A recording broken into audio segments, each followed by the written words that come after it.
Hello friends, welcome to this teleconferencing session for the students of Postgraduate Diploma of Journalism and Mass Communication.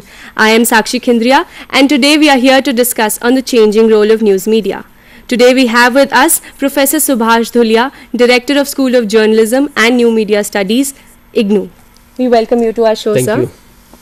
As we all are aware that in recent times, news media is being playing an increasingly important role in our political, economic and social life. Media is expected to play a watchdog role in a democracy. What do you think, sir, whether the role of media as a watchdog of democracy has undergone a change? Traditionally it was considered that news media is a watchdog in the democracy. Watchdog means that media is watching those who are in power and position of power on behalf of the people. Media is keeping an eye on those who are holding the levers of power on behalf of the people. That means in a democracy, the role of media is to inform people about the actions, the programs and policies of the government. Because in an ideal situation, in a democracy, the public agenda and the government agenda is expected to be the same. And that is an ideological or theoretical position, that they should be the same, that in a democracy, government represents the people, their wishes, their hopes, their aspirations. But because in governance there are situations when some hard decisions have to be taken. Yes, sir. Now, for example, at times government is forced to increase the prices of petroleum products, which is not a very popular decision. Now, there may be situation in terms of the foreign policy, economic policy. Now, for example, recently on the issue of corruption, there was a divide between government and the people, and that's where the media come in between. Media role is to bridge a gap between public and the government agenda. Media fills that gap. That media tells the government that here you are deviating from the public agenda. And at the same time it's informing people also, because the informed citizenry is core to democracy. To articulate the opinion, to judge the issues rationally and pragmatically, people or the citizens must be adequately informed. Otherwise their decision, their opinion, their judgment may be misplaced or misleading. So that's another important function of the media, that media is informing people, is creating informed citizenry, so that the people's vote in a democracy is the vote which is informed vote, which is rational. Now, in recent time, some major changes have occurred, a major transformation has occurred. We can say that media is at times is not a neutral or impartial observer of the government. Media is also participating in a way, that there is a government agenda, there is a public agenda, and media is expected to be neutral mediator between the two, yes, a neutral link between the two. When we talk about the recent movement of Anna Hazare, I think it couldn't have been possible to pass a resolution in the parliament otherwise if media is not there. Yes, exactly. That means if you analyze Anna's coverage of the Anna Hazare movement, that one issue is the media was playing a role between the position of the government and the public, because on the issue of the corruption there was a strong resentment among the people, and Anna Hazare movement was an expression of that resentment, expression of that anger. But then at the same time, which I was talking about the agenda, the coverage of Anna Hazare movement also has to be evaluated in terms of why some of the news channels, they went for the overkill, the way it was being reported, the kind of sensationalism, the kind of streaming media that we have seen Information during and that period. entertainment Yes, together, entertainment. basically. Yeah. Now that's whether media was only trying to increase its market share, because there was this point was raised also that media coverage is governed by TRP, television rating point, to capture the maximum share of the market. Yes, sir. Because at that point of time, the people, the TV audiences in general, they wanted to know about the Anna Hazare. And media went, maybe that means media overplayed some of the dimensions of the issue. So that's where the issue comes, whether there is a media agenda also. Yeah. That apart from what government says, apart from what people thinks, apart from, that means the government becoming a kind of a following the agenda of the people, whether that bridging role is declining, whether media has its own agenda which is imposed on the people. Now, in context of the Anna Hazare coverage, on the one hand, media played very crucial roles as a key factor to mediate between the people and the government. As a public service media. Yes, and on the other hand, media also at times seem that media is playing on its own agenda, which is neither public agenda nor the government agenda. Its own agenda. Yes, sir. When we said that Anna Hazare movement was also being governed by media its own agenda to capture the market. Now that's where, that means when we analyze the functions of the media. Discuss about the emergence of infotainment these days. In this context, what is the role of news media as public service? When we analyze functions of the media, education, entertainment, information, then we can definitely say that there were great amount of elements of entertainment. Yes. The way it was being presented. The sensationalization. Because 24/7 news channel are not always informing. Yes, sir. Because things are not moving that fast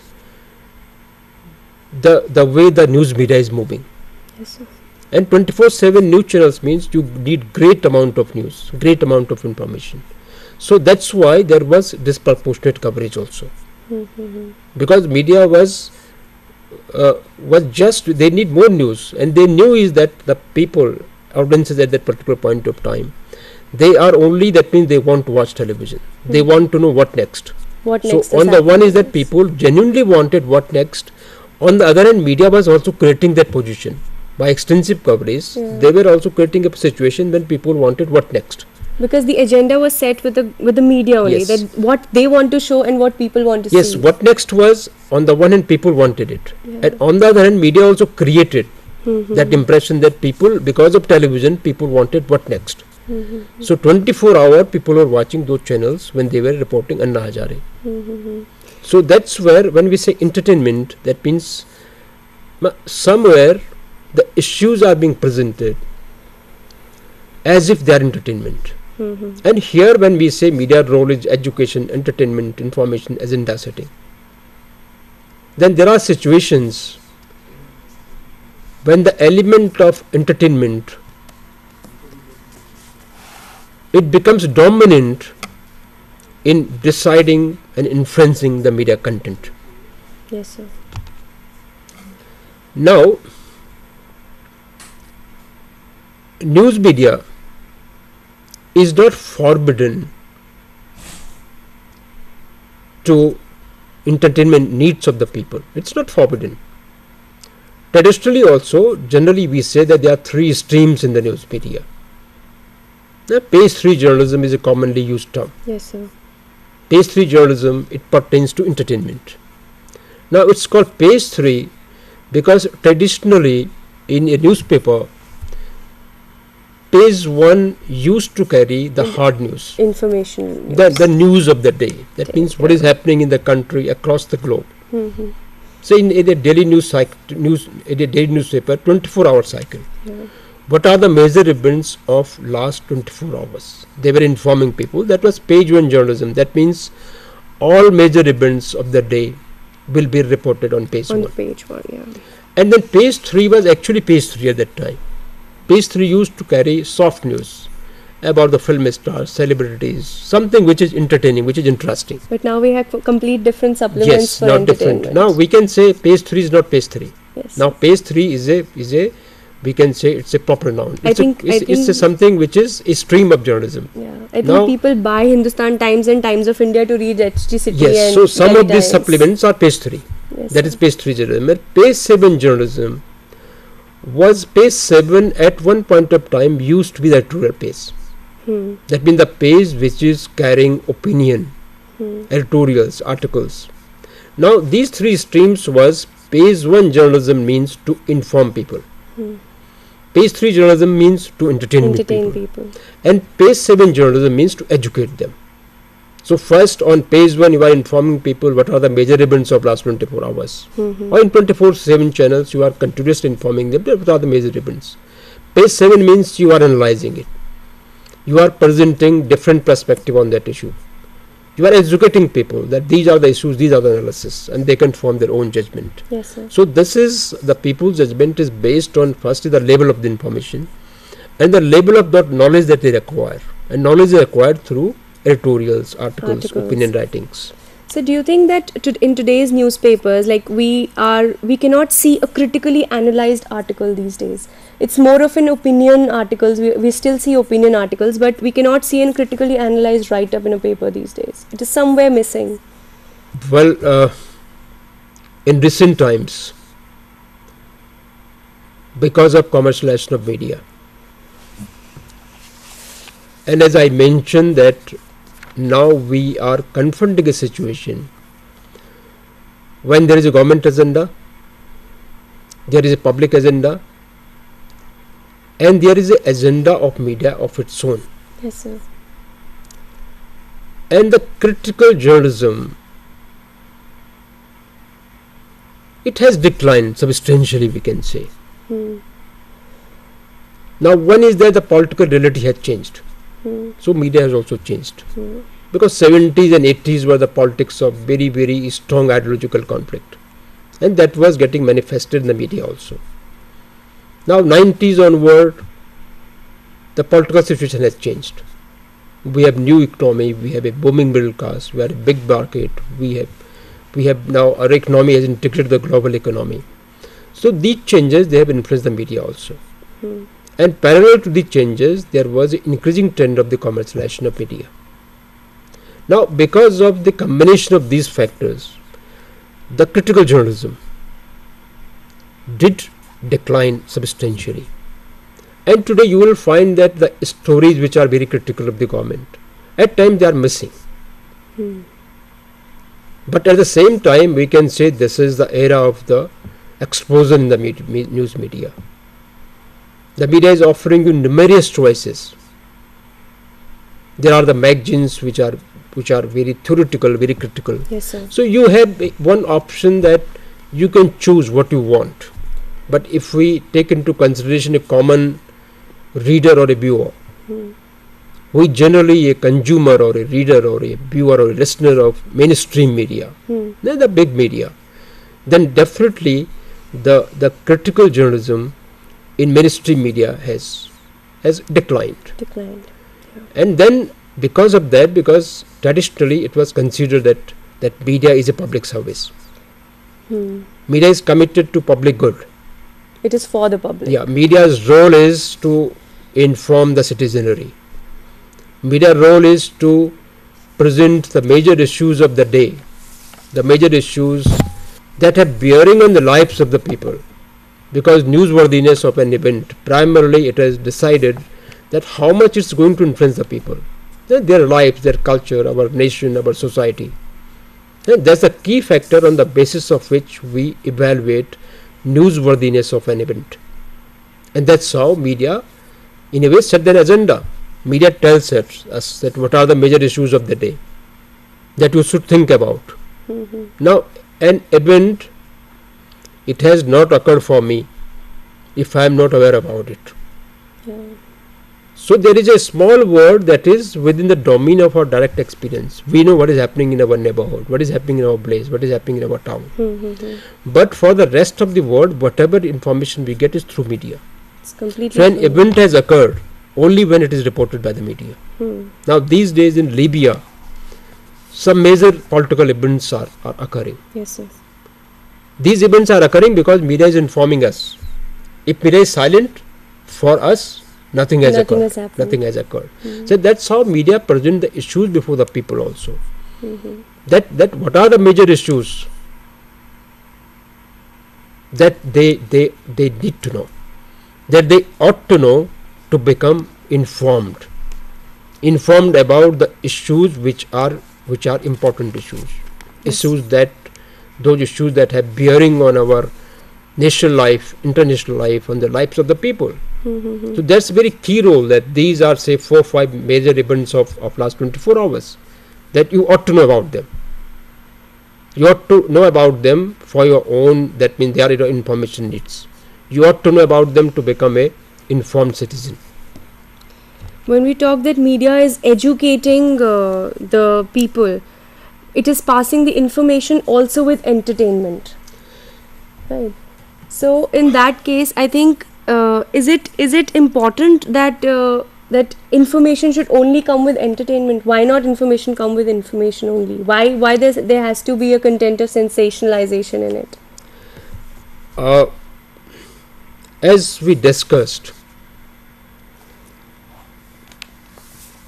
that when there is a market competition, when media is also a business venture, but the target of the media is also to maximize the profit. Yes, sir. Commercialization. This should automatically mean that you want a major market share. And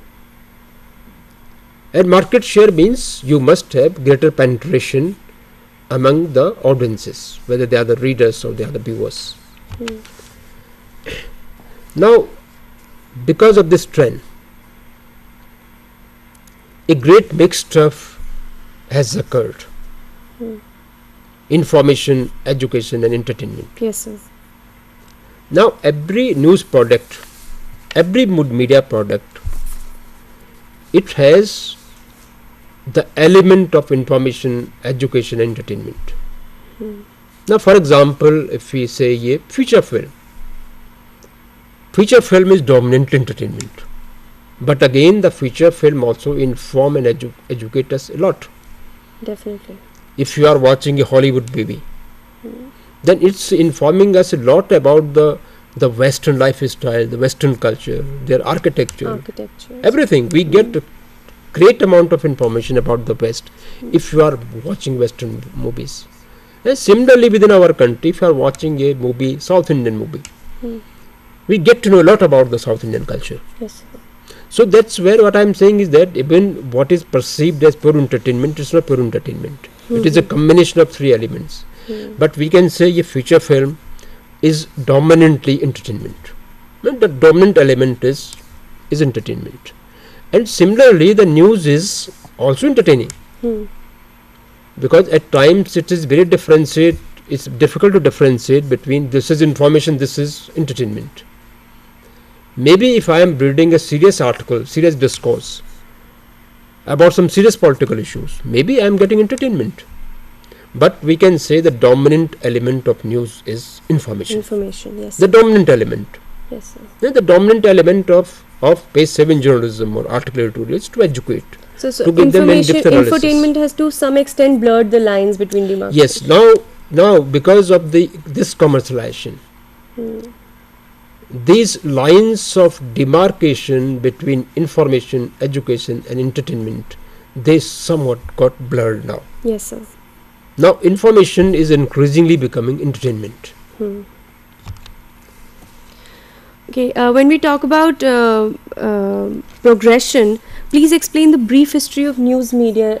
If you want to understand the contemporary journalism, if you want to understand this journalism of what you said, infotainment. Infotainment, yes, sir. The journalism where information is being presented as entertainment also.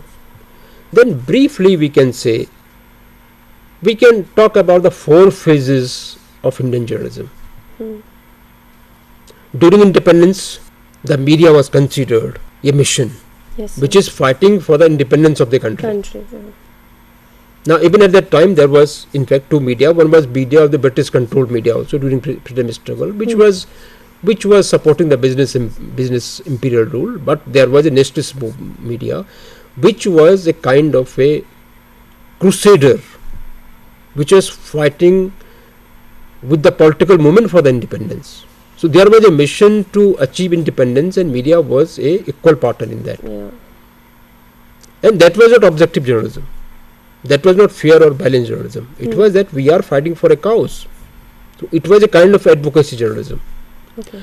After independence, our development model was largely focused on development,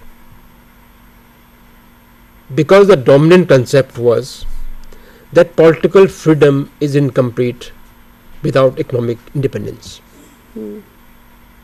Now there was a great thrust. We adopted economic model, which is called the Nehruvian model, that we wanted to focus our development model on. The first was the development, and second was to build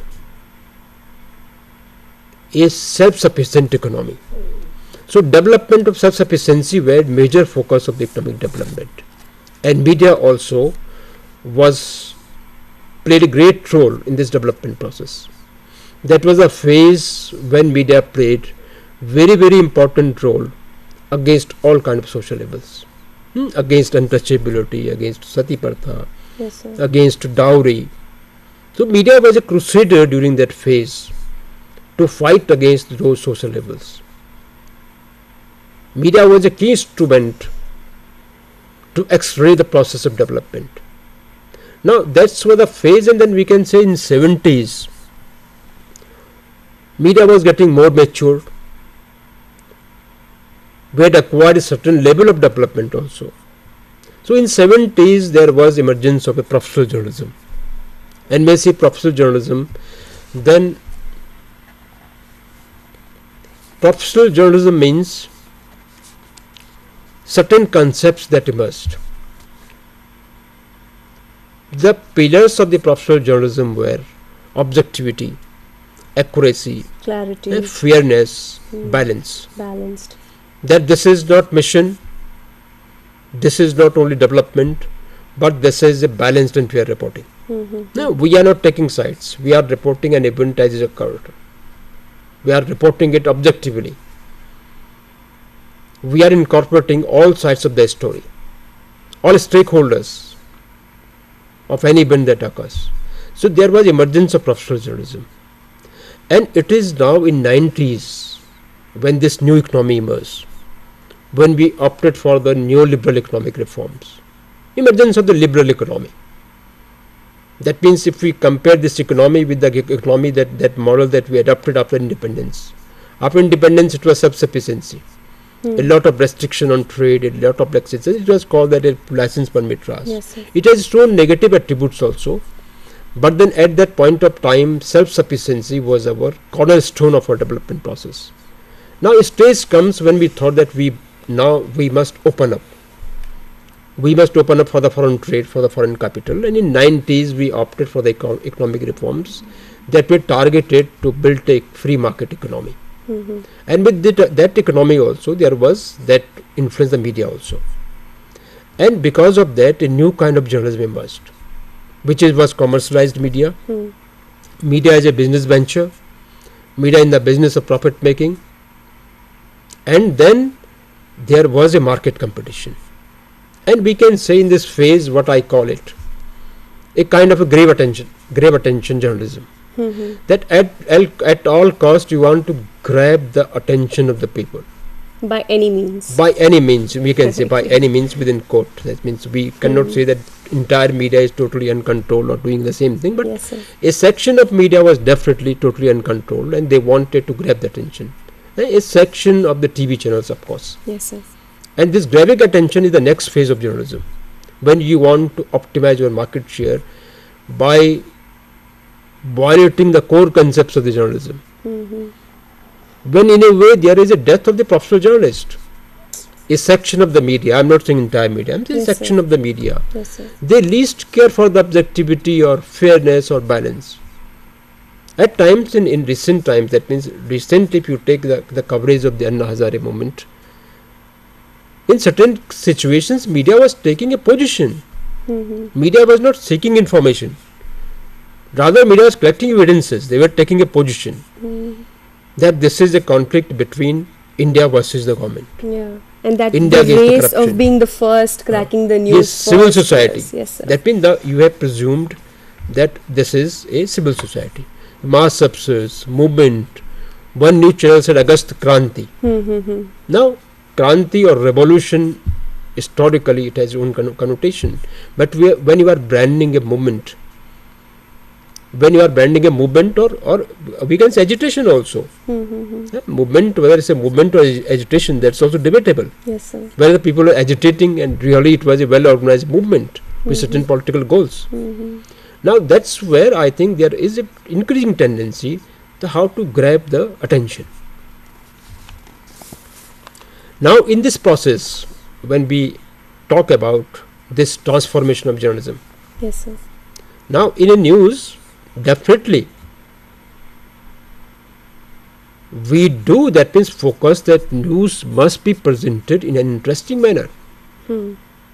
Now when we make something interesting, we do introduce certain elements of dramatization. Yes. But now that's where the critical issues arise. Now where we are making a story interesting, presenting in an interesting way, when we are going for excessive dramatization. And when we go for excessive dramatization, then we are in a way sensationalizing also. Yes, sir. And we go for excessive sensationalization, then we are trying to grab the attention. And sensationalism means to present an issue out of context. Not to detach an issue from the process, from its context, and to place an issue in isolation. And placing an issue in isolation also means that you are not educating the people. You are not telling them that what is the process that went behind the happening of this particular event. So we can say that when we say missionary journalism, then development focused journalism, then professional journalism, then grab attention journalism. So what Parallel to this, we Yes, can sir. also say that the elements of the news, they also transform from interesting, dramatizing, sensationalizing, Yes, and sir. grab attention. That transformation has also occurred in the how we present the stories. So then what implications do you perceive because of this trend? Well, first is, which is now very, very dominant, that what are the news stories that grab the attention. Now, for example, sex and crime. These are the stories which, by virtue of their basic nature, they tend to grab the attention. And here we must differentiate. There are some news stories which can be easily understood. Now you do not need a great intellectual skills Yes, sir. when a crime is being reported. It is a kind of a news product which can be understood by everyone. If you are reporting some political event in a serious manner, then you need certain intellectual skills to understand that story. Now when you go for this kind of stories, celebrities, sex and crime, then you have the huge audience. Because the entire audience or all your readers can easily understand and consume these stories. The serious journalism means the number of consumers or readers or listeners will go down. Yes, sir. So more is the quality product, limited the audience. We can say that a serious news product, a highly refined news product, is a class product, so there is a class audience. And crime, sex, celebrities, it has the mass, they are the mass product and they are the mass audiences. Yes, sir. So we must differentiate that here is a class audience for this particular news product. Like we see India TV, it reports every sensationalized news which comes. Yes, I would not name the particular channels, but Yes, sir. of course, It grabs the attention of people. yes, of course, that happens. That this grabbing attention has become very dominant for some of the news channels, even for a section of the newspapers as well. Yes, sir. Now that's where that means we choose the news product, we choose the stories which are grabbing the attention, which are interesting, and again there is a tendency that we try to transform even the stories of a serious nature as entertainment. Now we are living in an era where everything is entertainment. Sports is entertainment. Definitely. Even science is entertainment. Number of scientific discoveries, the way they are reported. Yes, sir. You have more news story about scientific discoveries which are related to health or lifestyle or fashion. If there are some new discoveries with regard to the present lifestyle, they are highlighted. Even science is entertainment. Yes, sir. Sports, for example, now cricket is great entertainment. Cricket has in fact ceased to be purely an sports. Cricket is an industry, it's a business venture, it's a great entertainment. Now that's the kind of now situation emerging that everything is being presented as entertainment. Emergence Entertainment of is quality definitely, entertainment yes, also. yes. these Even now, politics as entertainment. days. Yes, sir.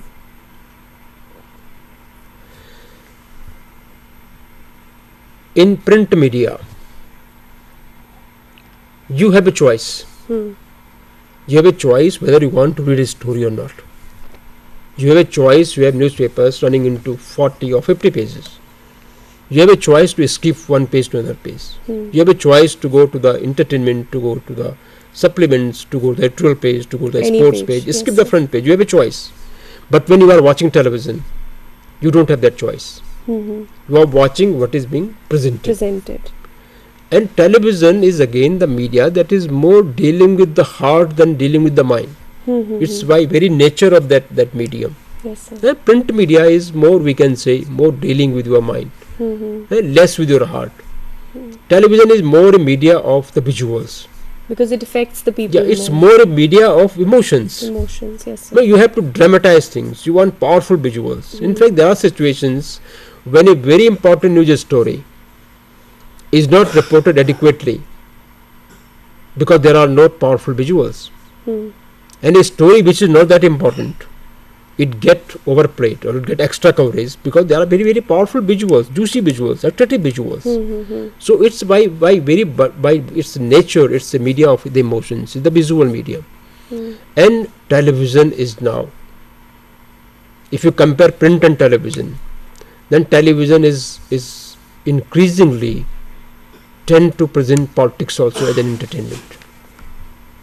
Politics as entertainment. If you watch most of the debates that are conducted on television screen, Yes, sir.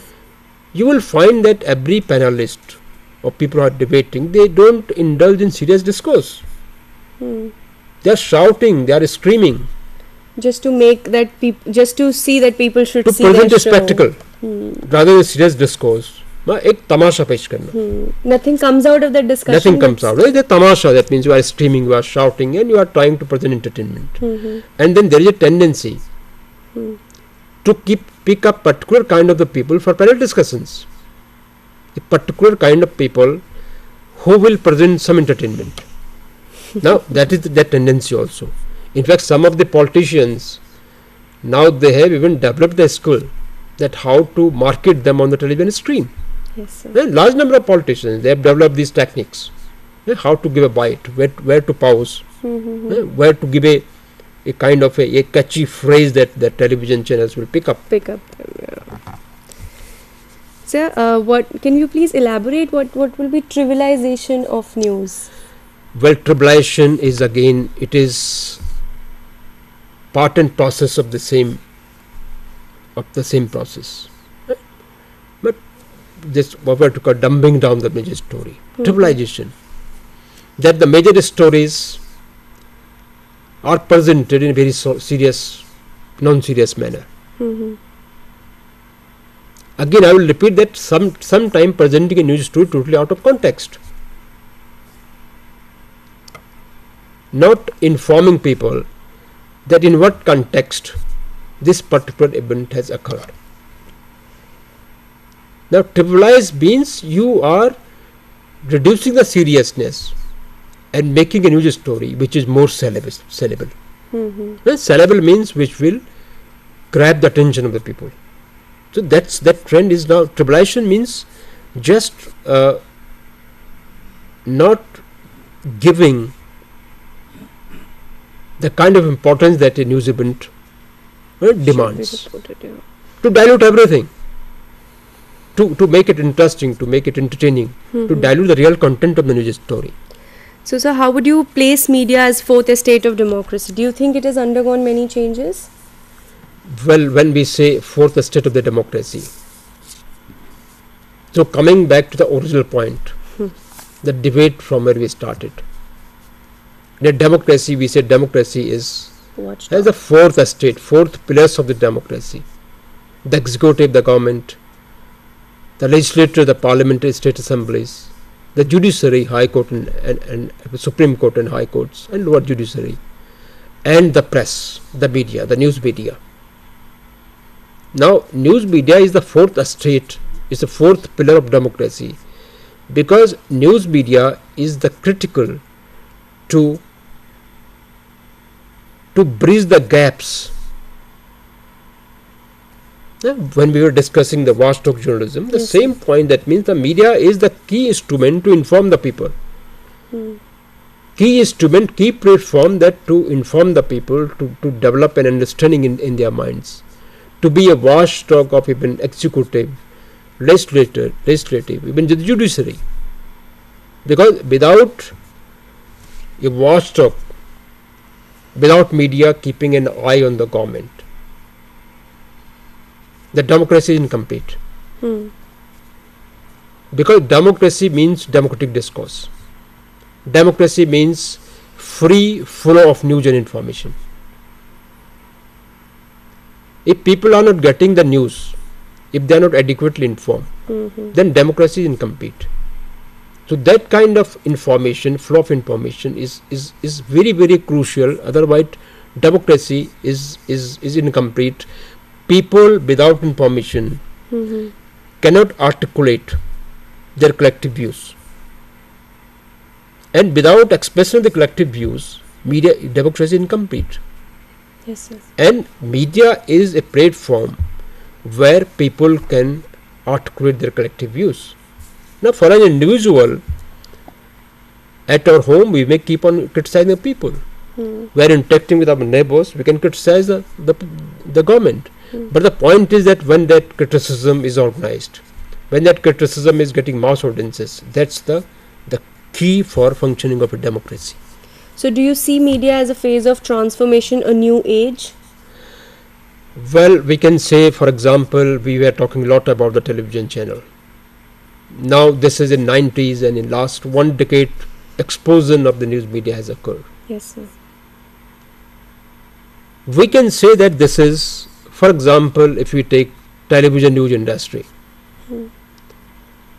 the age of television news industry in our country is hardly 10 years, only a decade old. Yes, sir, a decade old. Television news industry is a child. We can say it's at time it's immature also. It conducts itself in a very childish manner. Now it will take some time. I do think this is the age of transformation. Because if we take the developed societies in the West, their media map is very diverse. There are the real choices. Today in our situation, if you are a Hindi speaking person and you are watching only Hindi news channels, we feel that we keep on changing the channels and we are watching the same. There is no fundamental difference in the content that is being presented. There may be difference in the style of presentation, there may be difference in speaking, but in real content there is no variety. Now today what is happening really is that most of the news channels or media, they are offering the same product. We have more newspapers, but there is the diversity in the content has is going down. We are saying age of transformation because I think in next 4-5 years the serious journalism will also get a place, which we talked about on decline. There will be a section of media which will not have huge or mass audiences, but they will have a limited audience, but they will deal with a class. Deliver the exact Yes, so we will have a kind of a media which is offering different kind of products with different audiences. There may be a news channel like in America, there is a Fox News channel. Yes, sir. Which you mentioned, you said India Television. I did not want to name it, but you can say India Television is a Fox channel of our country. Yes, sir. But at this point of time, every Hindi news channel is trying to become Fox News channel. That is a negative trend. Now in due course, the situation I think is already emerging. Some of the news channels, they are not bothered about the TRP. They are happy with the 9% to 10% TRP. Exactly. Yes. There may be some news channels which will just go for 3% TRP because they are dealing with a particular segment of the society. They are catering their new information and information news needs. They are not seeking a mass audience. So we are saying transformation because we do think that this kind of a market segmentation is yet to take place, where you have numerous media products. You have media products with a different kind of the content. You have a market which has, that means every variety is available. You don't have a market which is symmetrical. You don't have a market when every shop is selling the same product. Now you have a diversity. You have everything available in the market. Yes, sir. So the social transformations underway that will bring a change in power relationships. Yes, of course, because you see, media boom occurred. Because 90s onward, the purchasing power of people increased a lot. Yes, sir. There was this emergence of booming middle class in our country. The purchasing power went up drastically in last 10 or 15 years. Now again, one is the purchasing power of people is increasing. Purchasing power of the people in the small towns, in Kasba, even in the village. In some areas in the village, we can say in some of the affluent region like Punjab, Haryana, Western UP, the purchasing power is increasing. Literacy is increasing, and more people are joining the media market. So on the one hand, purchasing power is increasing. Yes, sir. So people who were not having internet, they are going for internet. People who are having only newspaper and not television, they are opting for the television. So more and more people are joining the media market, and we are in a situation when the number of users of the internet is increasing, when the television audience is also on expansion, when circulation of newspapers is also going up. So we are in a situation of the transformation, definitely. Yes, sir. Because media expansion is on its peak. Yes. And because more and more people are joining the middle classes, more and more people are now, their purchasing power is increasing, they are joining the market, and more people are becoming literate, they are also joining the media market. So we come up to a conclusion that media has acquired a center stage and defined and framed the issues. Well, we can say that we are living in a age when major chunk of political discourse is taking place through media. In fact, there is an argument that democracy is being replaced by the mediacracy. Democratic discourse is now getting increasingly confined to media. Yes, sir. Now, for example, again we have to cite the example of Anna Hazare movement. The mass To a certain extent, media was a dominant player. Media was framing the issues. Media was shaping the discourse. Media at times, it appears as if media is leading the movement rather than observing or watching it. Yes, sir. Okay, on this note, we end this show. Thank you so much to our viewers. Thank you. Thank you.